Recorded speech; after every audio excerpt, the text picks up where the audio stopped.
Fresh out of the box, your camera isn't set up to help you take great photos. It's actually set up to stop you from emailing customer support. And if you bought it used, well, it's probably still shooting in whatever random mode the last guy thought was right. So today, here are 10 settings you should probably consider changing right away to turn your camera from a well-meaning toaster into a properly tuned photo capturing machine. Okay, let's start with one that makes editing way harder and more time-consuming than it ever needs to be, and that's auto white balance. 90% of photographers just park the white balance setting into auto mode and, well, forget about it. Forget about it. I did the exact same thing for a number of years, and here's a slight problem with that. You see, auto white balance works by looking at the scene that's in front of you, and then it tries to guess what neutral should be. If there's a bunch of warm light, it cools things down. If there's a bunch of blue, it obviously is going to warm things up. In theory, all of that sounds very clever, but here's what that means in practice. You end up taking 10 photos in the same location with the same lighting, but you might end up with 10 very slightly different color temperatures. One frame will be set to 5200 Kelvin, the next at 4800, and the next one is slightly greener, all because you moved 2 steps to the left and now there's a tree in the frame which completely threw everything off. Now, you probably won't notice it right away just by looking at the back of your camera, but when you go to edit afterwards, suddenly the color temperature sliders are bouncing all around the place like they've had too much caffeine. And that means you're now having to make tiny micro adjustments on every single frame just to get things looking normal again, which I can tell you from experience is going to get really old really fast. So how do we fix this? Well, instead of using auto mode, we're going to switch your white balance over to the daylight preset, which is usually shown as the sun icon, or maybe now I'm looking at it, it's a puckered little butthole, but I can never really tell. Anyway, why are we doing that? Well, for a few good reasons. Firstly, setting it to daylight means that the white balance now won't shift around of its own accord. Your camera is locked into a baseline and every image will now start from the same place. And that alone makes batch edits a lot cleaner, because now those 10 photos you took can all be edited in the same way, all in one go. Also, most photos you take are probably taken outside or using window light, so that just makes sense to use daylight mode. But Tom, what happens if I walk indoors and shoot under some horrible tungsten lights, you are asking? Well, yes, if there are tungsten lights present, then things will start to look a little bit warmer, but that's fine, because now all of the shots that you take inside will look consistently warmer, meaning that all you need to do is correct one of them and then sync up those corrections to the rest of the indoor shots that you took, and hey presto, you've just saved yourself the living hell of adjusting multiple images one by one. Now, the only slight hiccup to this plan is if you're not shooting in RAW, because RAW files are a lot more forgiving than JPEGs when it comes to this kind of thing. So if you're shooting in JPEG only, then this will mean that you won't be able to fix incorrect white balance quite as easily in post. So in that situation, you may need to get into the habit of switching your white balance to tungsten preset, for example, if you're shooting inside with tungsten lighting, or one of the other presets on your camera according to the light that you're shooting in. Sure, this all does require a bit more effort than just slamming it into auto mode, but the payout is that you'll capture way more consistent results, so personally,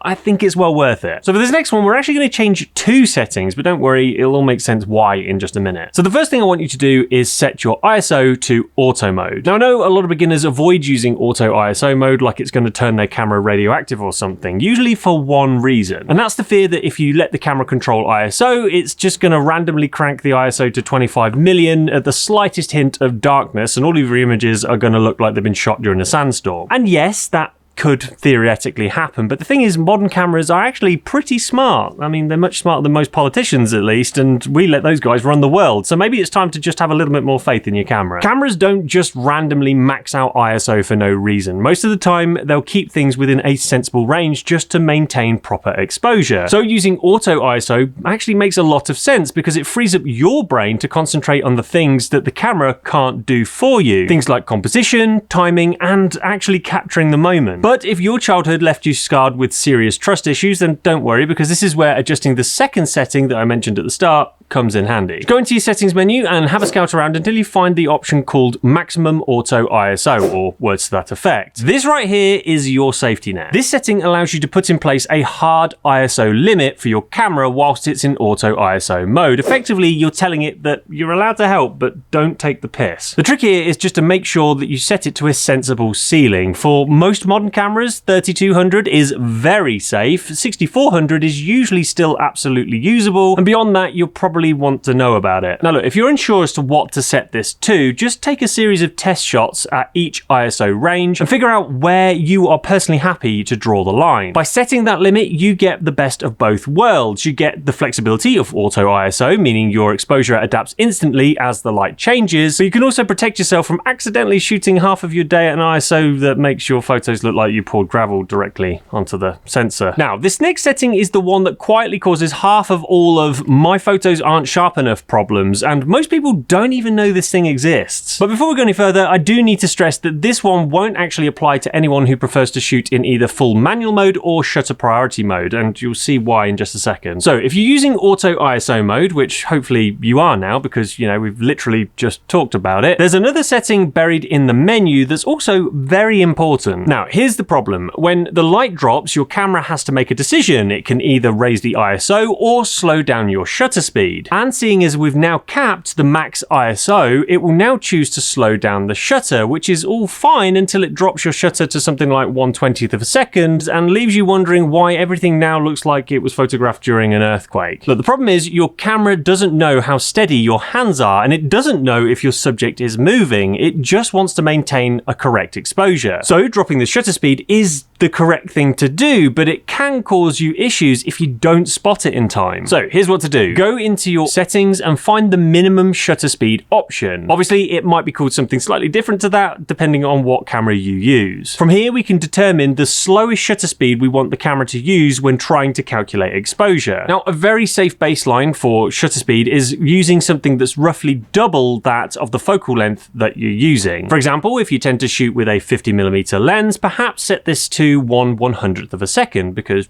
2 times 50 equals 100. 2 + 2 is 4, -1, that's 3, quick maths. But if you tend to shoot with a slightly longer focal length, that's something like, an 85mm for instance, then a minimum shutter speed of 1/160th of a second or maybe 1/200th of a second would be a safer bet. Now, doing this gives you a safety buffer because now when the light drops, your camera will raise the ISO first to maintain that shutter speed instead of sacrificing sharpness without even asking you. And here's the key thing to remember. Noise can be forgiven or removed in post. Blur usually can't be. This next setting is one that quietly wastes your time, and most beginners don't even realize it's happening. It's called long exposure noise reduction, and how it works is that when you take a long exposure, say 30 seconds, your camera automatically cleans up the noise for you. Lovely. How thoughtful. But here's what it doesn't tell you. If you shoot a 30-second exposure, your camera will then sit there doing nothing for another 30 seconds afterwards, and you're completely locked out whilst it's doing its thing. So why does it do this? Well, what it's actually doing is taking a second dark frame exposure with the shutter closed so that it can compare the two frames and remove any hot pixels in camera. So your 30-second photo has now taken a full minute just to capture. And if you've ever tried shooting outside late at night before, waiting around for that long in the cold and the dark can make you quickly question all of your life choices, and we don't want that now, do we? The other issue is, if you didn't know this setting was on in the first place, or maybe you even just forgot about it, it's easy to think that your camera's just frozen or something, which wastes even more of your time as you try to frantically figure out what's going wrong. Now, is this feature completely useless? Absolutely not. If you're doing some kind of serious long exposure astrophotography or something and you're trying to squeeze out every last bit of technical perfection out of the frame, then it's probably worth leaving on. But for most people shooting the odd cityscape or light trail, then you're probably better off turning it off until you actually need it. These days, modern sensors are actually pretty damn good, and if you're shooting in RAW, you can deal with hot pixels and noise issues far more efficiently in post if you forget to switch this setting back on again. Which, honestly, is much better than doubling your shooting time out in the field or throwing your camera into the nearest lake out of unfiltered frustration. This next one is a pretty quick one, but it's still something that I see a lot of newbies doing, and it's such an easy thing to fix, so there really aren't any excuses here. Let's talk about autofocus, because even if your shutter speed is perfect, even if your ISO is set sensibly, and even if your lens is sharper than Matt Rife's wit, absolutely none of that matters if your camera is focusing on the wrong thing. Most cameras by default are set to something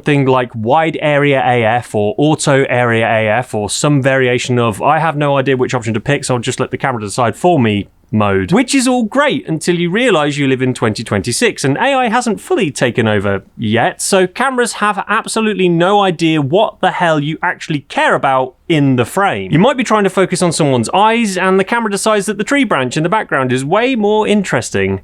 Awesome. Thanks for that, camera. So here's the fix. Switch your focus area to something more controlled, like single point AF or small zone. In this mode, the camera will only try to focus on whatever is positioned within the small box that's on the screen. And you actually get to decide where that box is placed within the frame, giving you full control. Now, does this mean that your hit rate might drop at first? Well, maybe, because now you actually have to learn how to aim. But long term, your keeper rate will skyrocket because now you're no longer gambling every time you press the shutter. So at this point, hopefully you're still following along with no issues, but if some of these settings we've looked at so far are ones that you've never heard of before and you feel like I'm speaking to you in ancient Hebrew, then now might be a good time to brush up on some of the camera basics. And a great way to do that is by watching a professional camera course, just like this one by Justin Bridges that you can watch right now for free on Skillshare, who are also the sponsors of this episode. Now, I'll talk more on how to access that course for free in just a minute, but for now, if you didn't already know, Skillshare is an online learning platform with creative classes taught by real working professionals. Instead of bouncing around between random tutorials that you found online, you can actually follow a structured class on topics such as photography fundamentals, composition, lighting, and even editing, allowing you to build new skills in the correct order at your own pace. But it's not just for beginners. I've actually been diving into a couple of photography and creative workflow classes myself recently, including this course by Sarah Edwards, who discusses practical ways to avoid procrastination and manage your creative workflow to help prevent burnout, which honestly has been hugely beneficial to me. So if all of that sounds good, then you will need to act fast, because the first 500 people to use my link in the description or scan this QR code will receive access to Skillshare's entire catalog for 1 month,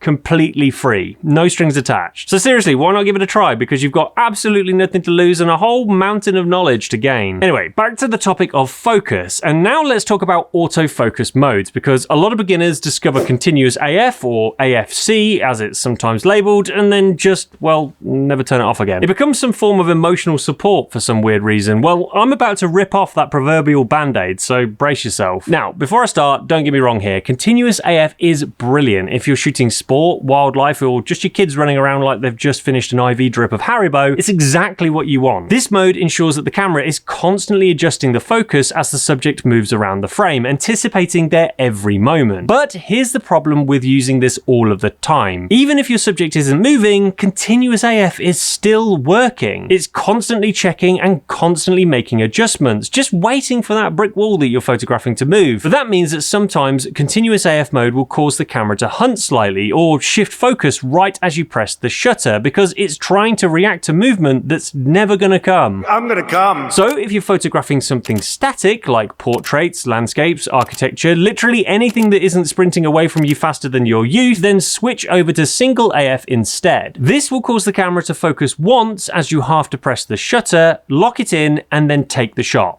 Done. The misconception here is thinking that continuous mode is better than single because it's always working, which isn't true. Both of these modes have their purpose. They're just situational and they need to be utilized at the right time in order to work properly. If you match the mode to the subject instead of just leaving everything on the most aggressive setting available, your hit rate will improve without you having to buy anything new, which I appreciate is far less exciting, but it is more effective. So this next one might sound a bit controversial, but bear with me because it does make perfect sense in the end. I promise. So go into your menu and find the auto power off setting. Sometimes it's called sleep timer or whatever your chosen brand has decided to call it this week. By default, most cameras are set to automatically switch off after something ridiculous like 30 seconds. Now, whilst I appreciate that 30 seconds might be a respectable amount of time to hold out for when topping up that crusty old sock you keep under your bed with a fresh batch of man mayo, outside of the bedroom, that kind of time limit really isn't enough. Realistically, what happens is you go to line up a shot, you raise the camera to your face, and then you're greeted with nothing more than a blank screen. You then have to repeatedly finger blast the shutter button like you're trying to wake up a wild Snorlax on Route 12. Wow, he's really big.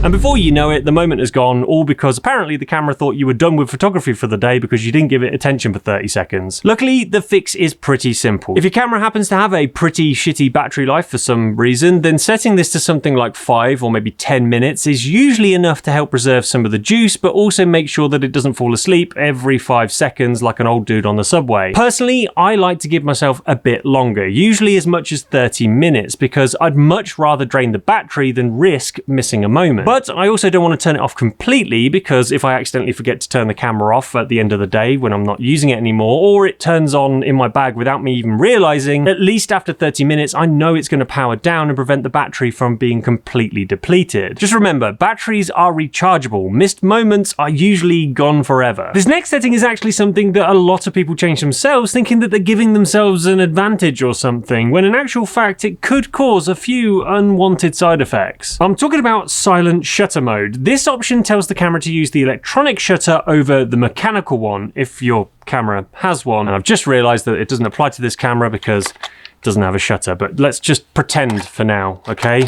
Bear with me. F***ing lens.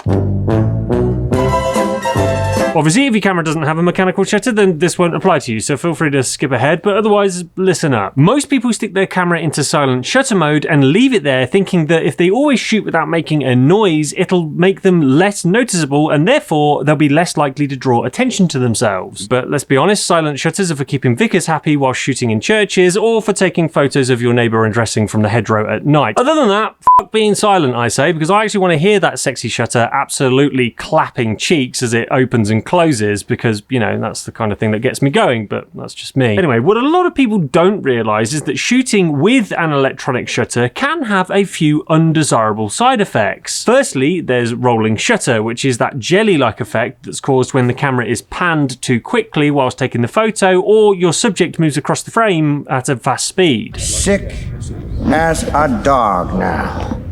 Okay. Get him a bucket. This happens on most cameras when using electronic shutter due to the way that the camera captures the image line by line from top to bottom. Well, unless you've got big bucks and you can afford a camera that uses a fancy stack sensor, in which case, ignore my previous statement. Secondly, using the electronic shutter can cause an issue called banding when shooting in certain types of artificial lighting. If you've ever noticed weird lines appearing across your images, well, yeah, that's banding, and it can be a serious pain in the dick to get rid of in post, so it's always best to avoid this at all costs if you can help it. And surprise, surprise, the best way to avoid both of these issues is just to make sure you use the mechanical shutter, if you have one, and save silent mode for moments where you absolutely have to be quieter than a fart in a yoga class. Now, this next one isn't technically wrong, but it could be quietly ruining your life, just like it did mine for the first year or so when I started taking photos. Let's talk about high-speed burst mode. You know, the mode that where you hold down the shutter, your camera sounds like it's an MG42 on the Normandy beaches. A lot of beginners switch their camera over to high-speed burst mode and then just leave it there permanently because more photos equals better odds, right? Wrong. Burst mode is brilliant for capturing sports, wildlife, or photos of your dog experiencing its evening zoomies. But if you're just shooting street, portraits, travel, or landscapes, and you're firing off 8 frames every time you press the shutter, you're not increasing your hit rate, you're only increasing your storage bill. What actually happens is this: instead of learning to time the shot properly, you start to spray and pray, just hoping that one of them actually lands, which is all fine until you sit down to edit, and now you're scrolling through 14 versions of the same photo trying to work out which one is 3% sharper than the others. Worse still, burst mode can actually make you less intentional, because if you know that you're firing off a mini machine gun sequence every time you press the shutter, you stop committing to a specific moment. You stop waiting, you stop anticipating, you just hold it down and hope for the best, and that's not really going to improve your photography skills, it's just going to make you lazy. So unless you're actively shooting something fast moving, switch your camera back to single shot mode, or at the very least, the slowest burst mode your camera offers. And in return, you'll massively reduce the amount of hard drives you need to buy and the editing fatigue that quietly kills your enthusiasm. Now, this last one is subtle, but I guarantee you it makes a massive difference as to how you actually shoot. So head into your settings and find something called image review, or sometimes it's labeled as playback after capture. By default, most cameras are set to display every single photo you take for around 2 to 3 or maybe even 5 seconds immediately after you've taken the shot, which in isolation sounds totally harmless until you realize what it's doing. Every time you press the shutter, your camera flashes up the photo on the screen, and 9 times out of 10, your brain can't help but look. Meanwhile, during that tiny window of distraction, interesting shit is actually going on around you, and you probably just missed it because you were too busy reviewing the previous one. Now, hear me out here, because I'm not saying that you should never review your shots, because obviously it's sometimes important to take a look at the photo you've just taken to check that the exposure is correct and make sure that your camera is actually capturing shots as you intended it. But doing it after every single frame is nothing more than a distraction that slows you down massively without you even realizing. So to avoid that, just turn the image review completely off. That way, if you need to glance at the results, you do it with intention, not by being forced to every time you press the shutter.